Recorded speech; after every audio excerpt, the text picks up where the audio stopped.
We're here ready to read chapter 3 of The World According to Humphrey. And with me I have Jumping Jack and Curly Lock Slim. Okay. Are you guys ready to read chapter 3 of The World According to Humphrey? I hope you enjoy! Chapter 3, The Two Faces of Mrs. Brisbane. That week was busy, but I learned a lot. I learned all the capitals of the United States. I didn't say I remembered them all, but I learned them all. I learned about how water changes from solid to liquid to gas. I learned how to subtract fractions. I learned something else, something very weird. There are two Mrs. Brisbanes, and I thought one Mrs. Brisbane was one too many. The first Mrs. Brisbane is a very good teacher, just like Aldo said. She's better than Miss Mac was at getting AJ to lower his voice. She's better at getting Heidi to raise her hand before she blurts something out loud. Of course, no one could get Speak Up Saya to raise her hand or to blurt anything out loud. Saya is so quiet and gentle. She never gives an answer. If the teacher calls on her, she stares down at her desk without saying a word. But when it's Saya's turn to clean my cage and feed me, she holds me in her hands so gently. I feel like I'm floating on a cloud. "Hello, Humphrey," she whispers. "Your fur is so beautiful." I always feel calmer when Saya holds me. She's so nice. I wish Mrs.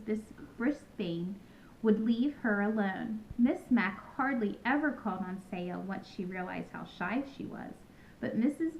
Brisbane calls on her all the time. She won't leave her alone. "Saya, speak up, please. I know you know the answer," she'd say while Saya stared at the top of her desk as if she were watching a TV show there. But I was shocked when Mrs. Brisbane got annoyed with Saya, sweet, shy Saya, and said, "You will stay in during recess." Saya still stared down without moving a muscle, but a minute later I saw something wet drop from Saya's eye on the tabletop. I think I know what it was. I know. I hated Mrs. Brisbane. Of course, I don't go out to recess. In fact, I'm glad, since it's a great time to catch up on my sleep. So I was there when Mrs. Brisbane talked to Saya, and I was all ready to squeak up on her behalf if necessary. Mrs. Brisbane brought a stack of papers to the table and sat down across from Saya. "Saya, you think I'm being mean to you, don't you?" Saya slowly shook her head no. I heartily nodded my head yes, but no one was looking at me. "But I wouldn't call on you if I didn't know that you know the answers," the teacher explained. "Look at your papers and your test. You get 100% on everything: spelling, science, geography, and arithmetic.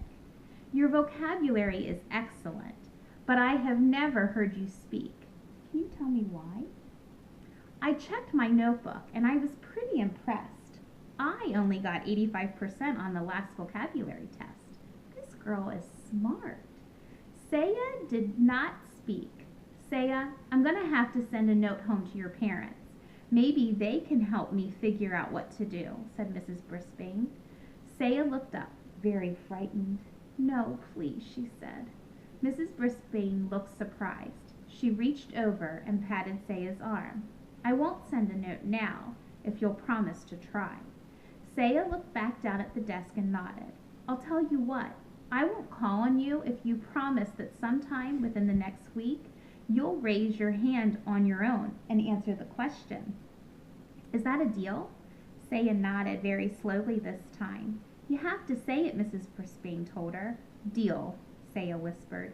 "Terrific," said Mrs. Brisbane, smiling. "Now how would you like to erase the board for me?" Saya jumped up and hurried to the board. All the students in room 26 liked to erase the board for some reason. Mrs. Brisbane was sure hard to figure out. She hadn't been mean to Saya at all. She just did what a teacher is supposed to do.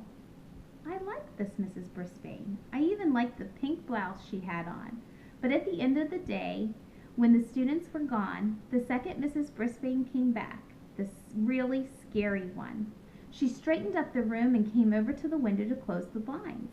I could only hope that Aldo would open them for me later. She looked down and saw that the table around me was messy. The bag of shavings used for my bedding had torn, and bits of litter were scattered all over the table.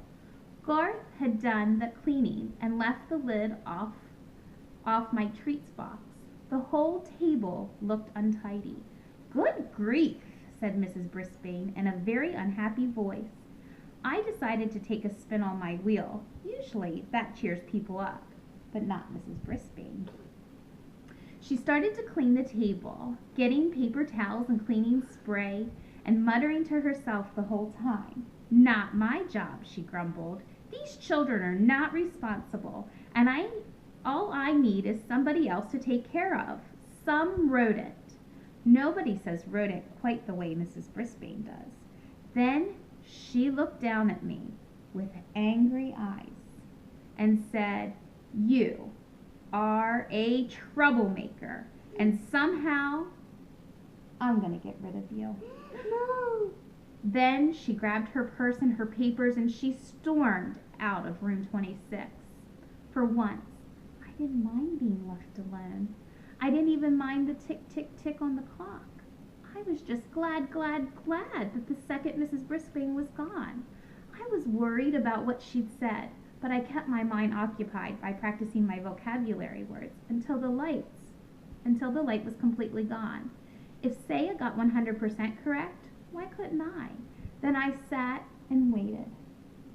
Suddenly, bright lights blinded my eyes as the door swung open and a familiar voice roared, "Never fear, Aldo's here."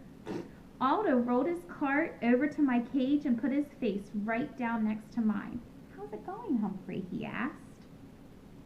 I tried squeaking out my story, but Aldo didn't quite catch what I was saying. "Whoa, pal, something's got your tail in a tizzy." "Well, this should cheer you up." Aldo reached into a brown paper bag, pulled something out, and dangled it in front of my cage. "Something to gnaw on, little buddy," he said, opening the door. "Joy, joy, joy! A tiny dog biscuit. One of Mrs. Mack's friends gave me one of these once. You can crunch on it forever." Ah, suddenly there's a smile on your face. Aldo beamed with pride. "Now I'll clean the room real fast so we can eat our dinner together." I never saw anybody move as fast as Aldo. He turned the music up full blast. Then he mopped and polished and swept and scrubbed. I don't like the second Miss Brisbane. Yeah, I don't either. Then he mopped and polished and swept and scrubbed while I nibbled and gnawed on my biscuit. When he was finished, Aldo pulled a chair up to my cage and took out his big sandwich.